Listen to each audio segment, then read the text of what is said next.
আসসালামু আলাইকুম। ঈদ মোবারক সবাইকে। কেমন আছেন সবাই? আমরা ভালো আছি আল্লাহর রহমতে। তো আজকে উঠতে মানে ঈদের দিন। সকালে ঘুম থেকে উঠছি প্রায় 9:30টার দিকে। আর উঠেই সবার আগে বিছনা গোছাইলাম, নতুন চাদর বিছাইলাম। তো তারপরে এই যে সেমাই রান্না করছিলাম। দুধ বসিয়ে নিয়েছি। এই যে আমার লাচ্ছা সেমাই। বোম্বাইয়ের একটা লাচ্ছা সেমাই ছিল। এটা খুবই মজার খেতে। তো এটা আমরা অল্প একটু পরিমাণে দিচ্ছি কারণ চাঁদ রাতের আগের দিনও আমরা সেমাই খেয়েছিলাম। তো তার কারণে ওই সময়ও রয়ে গেছিল। আর ঈদ বলে একটু কথা তাও একটু রান্না করতে হয়। এই তোমার বলক চলে আসছে দুধটা। আমার প্রচন্ড ঠান্ডা থাকার কারণে আমি ভালোভাবে ভয়েসও দিতে পারছি না। এতটা বেশি প্রবলেম হচ্ছে। তারপর সকাল উঠে অনেক কিছু কাজ করে ফেলছিলাম। সেমাইটা সবার আগে রান্না করেছিলাম। এই তো আমি বাদাম দিয়ে দিচ্ছি। আর সেমাইয়ের ভিতরে যদি বাদাম না থাকে আমার কাছে একটু ভালো লাগে না খেতে। আমি সবসময় চেষ্টা করি বাদাম, কিশমিশ এগুলো দেওয়ার জন্য। আবার কিছু জন আছে মানে কিছুই দিতে চায় না। শুধু খেয়ে ফেলে ওগুলো আমার পছন্দ না। তো এই তো আমি আজকে রোস্ট রান্না করব। তো রোস্টের আমি লেগ পিস আর নিয়েছি। লেবু দিয়ে দিলাম হলুদ আর একটু লবণ। এগুলো দিয়ে ভালোভাবে মাখিয়ে নেব। এবার একটা ফ্রাই প্যানে তেল বসিয়ে তেল দিয়ে এবার আমি জাস্ট একটু লাল করে একটু ভেজে নেব। আর এই রোস্ট রান্নাটা কিন্তু খুবই মজার খেতে। আপনারা প্লিজ বাসায় ট্রাই করে দেখবেন যে এই রান্নাটা কেমন হয়েছে। বেশি মজা হয়েছে এটা খেতে। আমি এটা ব্রয়লার মুরগি দিয়ে রান্না করেছিলাম। আপনারা চাইলে রোস্টের মুরগি দিয়েও রান্না করতে পারেন। তো এগুলো আমার যখন লাল করে ভাজা হয়ে গেছে তখন আমি জাস্ট উঠিয়ে নেব। বেশি ভাজার দরকার নেই। তো এই তো আমি তুলে নিচ্ছিলাম। তো একই প্যানে আমি একটু ঘি দিয়ে দিব। ঘিটা দিলে মানে শাহি একটা ফ্লেভার চলে আসে রোস্টের মধ্যে। এবার দিয়ে দিব পেঁয়াজ কুচি। পেঁয়াজটাকে আমি মানে সব কুচি করে এবার এটাকে আমি বেরেস্তা করে নেব। ঈদের একটা সময় তারপরও ফ্যামিলি কাছে নাই, খুবই খারাপ লাগে। কিভাবে যে 30টা রোজা পার হয়ে গেল টেরও পেলাম না। আবার হুট করে আবার ঈদও চলে আসলো। কেমন জানি একটা সময় মনে হয় তাড়াহুড়া করেই চলে যাচ্ছে। তো এই তো এবার আমার বেরেস্তাটা কমপ্লিট। আমি ছাঁকনির সাহায্যে একটু ছেঁকে আমি একটা বাটিতেই বেরেস্তাগুলো তুলে নেব। যেহেতু বাসায় আমরা কম মানুষ তাই আর কি কমই রান্না করছিলাম। অল্প করে রান্না করছিলাম কারণ আমরা দুইজনই মানুষ, এই কারণে আর কি।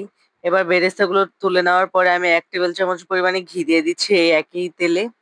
গোটা গরম মশলাগুলো দিয়ে দিলাম আর তেজপাতা দিয়ে দিলাম। এবার ভালোভাবে নেড়ে চেড়ে দিয়ে দিব পেঁয়াজ বাটা। প্রায় 3 টেবিল চামচের মতো আমি পেঁয়াজ বাটা দিয়ে দিচ্ছি। এখানে আছে 2 টেবিল চামচের মতো বাদাম বাটা আর কিশমিশ বাটা। এগুলা দিয়ে দিচ্ছি আর এগুলা দিলে কিন্তু খুবই মজা লাগে। এখানে হচ্ছে ফেটানো টক দই দিয়ে দিচ্ছি। এবার ভালোভাবে নেড়ে চেড়ে দিব। ঈদের যে একটা ভাবও আছে বাট ঈদ আমার কাছে মনে হয় না কারণ একা খুবই খারাপ লাগে। আগে যখন ফ্যামিলির সাথে ছিলাম তখন মনে হতো যে একটা ঈদ, এটাই আর কি। এই তো আমি 2 টেবিল চামচ পরিমাণ আদা রসুন বাটা দিয়ে দিচ্ছি। 1 টেবিল চামচ হলুদ গুঁড়ো, মরিচ গুঁড়ো আর এখানে গরম মসলা হালকা পরিমাণে দিয়ে দিচ্ছি। এখানে একদম সামান্য পরিমাণে গরম মসলা দিলেই ভালো। চাইলে নাও দিতে পারেন। আমি জাস্ট ফ্লেভারের জন্য দিচ্ছি। তো এই তো আমার এই মসলাটা কষানো হয়ে গেছে। যখন দেখবেন এই মসলার ভিতরে মানে একদম চলে আসছে তখনই আর কি আপনার দিয়ে দিবেন। এখানে স্বাদ মতো লবণ দিয়ে দিয়েছি। এবার দিয়ে দিব ওই যে একে আমি যেই মুরগির মাংসগুলো ভেজে রেখেছি সেগুলো আর কি দিয়ে দিব।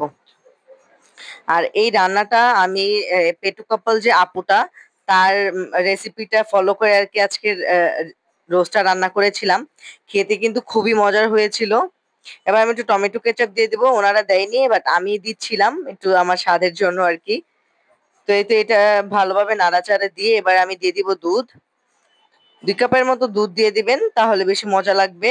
মানে পানির থেকে আপনি যদি দুধটা দেন তাহলে রোস্টটা খেতে খুবই মজা লাগে। কিছুক্ষণ ঢেকে রান্না করব।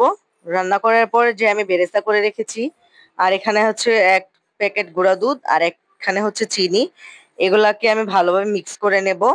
এই ট্রিক্সটা কিন্তু অবশ্যই ফলো করবেন। এই জিনিসটা কিন্তু খুবই একটা ইম্পর্টেন্ট। তো এবার আমি ভালো করে মিক্স করে এটার উপরে আর কি এই রোস্টের উপরে আর কি দিয়ে দিব। এটা দিলে ফ্লেভারটা এত বেশি মজার আসে আমি কি বলবো। একটু চিনির একটা ফ্লেভার আসে, খুবই মজা লাগে। তো এভাবে আপনারা একবার হলেও ট্রাই করবেন রোস্টার রান্না করার জন্য। কোনো রকম রোস্টের মশলা ছাড়াই বাসায় আমরা রোস্ট এভাবে রান্না করতে পারি। এবার আমি কাঁচামরিচ দিয়ে দিচ্ছি 4টা আস্ত কাঁচামরিচ। এগুলো দিয়ে আরো 5 মিনিট আমি রান্না করে নেব। তো দেন আমার হয়ে গেল রোস্ট রান্না। দেখতেই পাচ্ছেন কি সুন্দর হয়েছে আমার রোস্ট রান্নাটা। শাহি ফ্লেভার পাওয়ার জন্য আমি লাস্টে একটু ঘি অ্যাড করে দেব। ঘিটা দিলে যে শাহি শাহি ফ্লেভার আছে সেটা পেয়ে যাবেন। আর লাস্টে যে আবার বেরেস্তাগুলো দিয়ে আমি জাস্ট একটু নাড়াচাড়া দিয়ে নামিয়ে ফেলবো। এই তো আমার রোস্ট রান্না শেষ।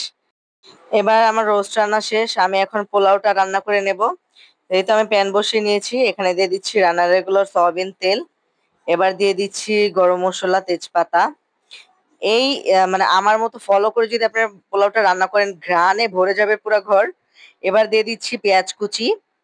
এই পেঁয়াজ কুচিটা কিন্তু বেশি লাল লাল করে ভাজা যাবে না, একদম হালকা মানে যেন কাঁচা ফ্লেভারটা চলে যায় তেমন আর কি ভাজতে হবে। এবার আমি চালটা ধুয়ে রেখেছিলাম, ঝরে রেখেছিলাম, সেটা দিয়ে দিচ্ছি। এবার ভালোভাবে এটাকে ভাজতে হবে, মানে অনেকক্ষণ পর্যন্ত ভাজলে এই পোলাওয়ের যে ইটা মানে পুরো ঝরঝরে হয় আর ভালো লাগে খেতে। এই পর্যায়ে আপনারা দিয়ে দিবেন 2 টেবিল চামচ পরিমাণের আদা রসুন বাটা। এবার আরো ভালোভাবে ভেজে নিতে হবে, মানে যত ভালোভাবে ভাজা যায় আর কি এই পোলাওটা তত বেশি মজা লাগে। এবার দিয়ে দিব স্বাদ মতো লবণ, দিয়ে আরো ভালোভাবে আমি ভেজে নেব। দেখতে পাচ্ছেন যখন পানিটা থাকবে না তখনই আমি এখানে পানি অ্যাড করে নেব, যত পরিমাণে লাগে আর কি, যে যতটুকু পরিমাণে আর কি চাল দিবেন ততটুকু তার দ্বিগুণ। এবার দিয়ে দিচ্ছি দুধ। দুধটা দিলে খুবই মজা লাগে পোলাও, আমি সবসময় ট্রাই করি দুধ দেওয়ার জন্য। এবার ঢেকে রান্না করব চালটা সেদ্ধ হওয়া পর্যন্ত।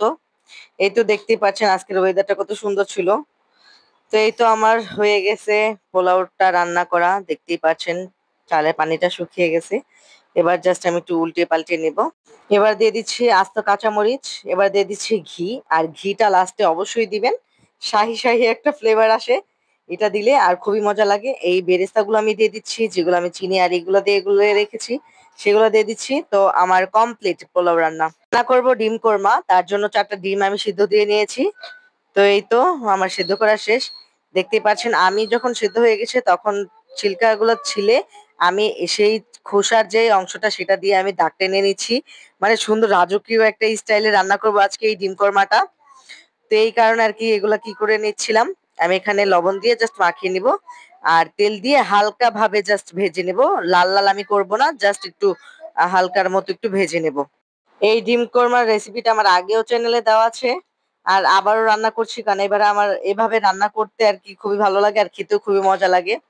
তো একটা তেজপাতা, লং, এলাচি, দারচিনি এগুলো দিয়ে দিচ্ছিলাম, গরম মশলা আর কি এগুলো দিয়ে দিচ্ছিলাম, লং ছিল না দেইনি। এবার ছিল পেঁয়াজ কুচি, এই পেঁয়াজ কুচিটা দিয়ে ভালোভাবে আমি এটাকে একদম বেরেস্তা করে নেব, একদম লাল লাল করে ভেজে নেব। ঠিক আছে, এটা একদম লাল লাল করে ভেজে নেব। কাঁচামরিচটা লাস্টে দিয়ে দিব, যে এই পর্যায়ে যখন হবে তখন আমি কাঁচামরিচটা দিয়ে দিব।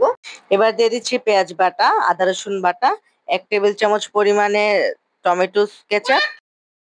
এবার ভালো করে নাড়াচাড়া দিয়ে এবার দিয়ে দিব লবণ, স্বাদ মতো লবণ দিয়ে এবার দিয়ে দিব আমরা দুধ। দুধটা অবশ্যই দিতে হবে এই এই ডিম কোরমা রান্না করার সময়। আর দিয়ে দিচ্ছি 5-6টা আমি কিশমিশ, দিয়ে দিচ্ছি লাল মরিচের গুঁড়া। এগুলো দিয়ে ভালোভাবে আমি রান্না করে নেব এটাকে।